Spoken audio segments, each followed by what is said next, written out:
अजीत भैया दिल्ली वाले उनके तरफ से 11 रुपए का दान है।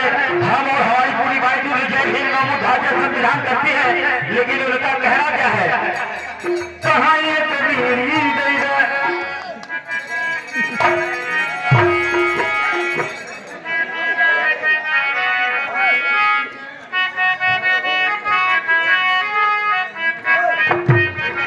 ये हमारे आगे मानव श्री पप्पू ढोलक मास्टर हमारे जो इनाम सिंगारे के भानोई उनके तरफ से 11 रुपए का दान है। हम और हमारी पूरी पार्टी जय हिंद नाम उठा के संविधान करती है, कहाँ ये कबीरी गई है। वाह भाई वाह। हेलो मगर ये भी ये देखा का सही है इतने हमारे साथ क्या अरे काली ना माफू का दो,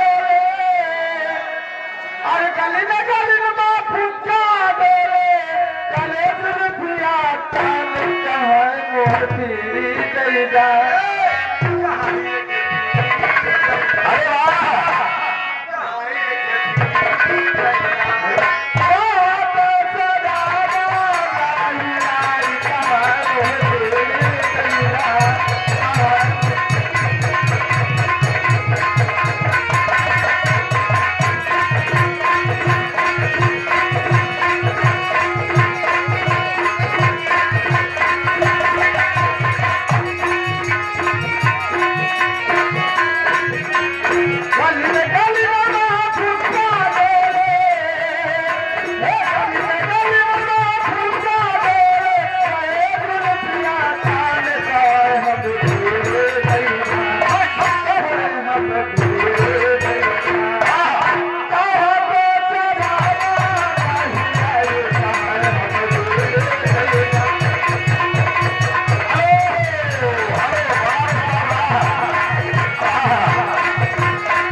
ग्रामसभा टीवी से 11 रुपए का दान है।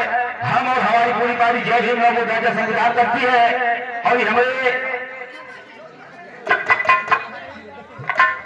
ये हमारे मानव श्री रघुवीर भैया बीवी तक चली गई और ये हमारे सुप्रीम भैया खुश होकर 11 रुपए दे हैं। हम और हमारी पूरी पार्टी में जय भीम नाम उठा के संविधान करती है।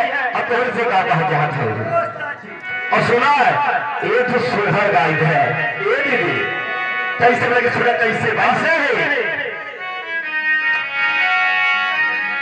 हर तो है सत सत नमन भीम माई।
लेकिन एक विदेशी ये हमारे मानव श्री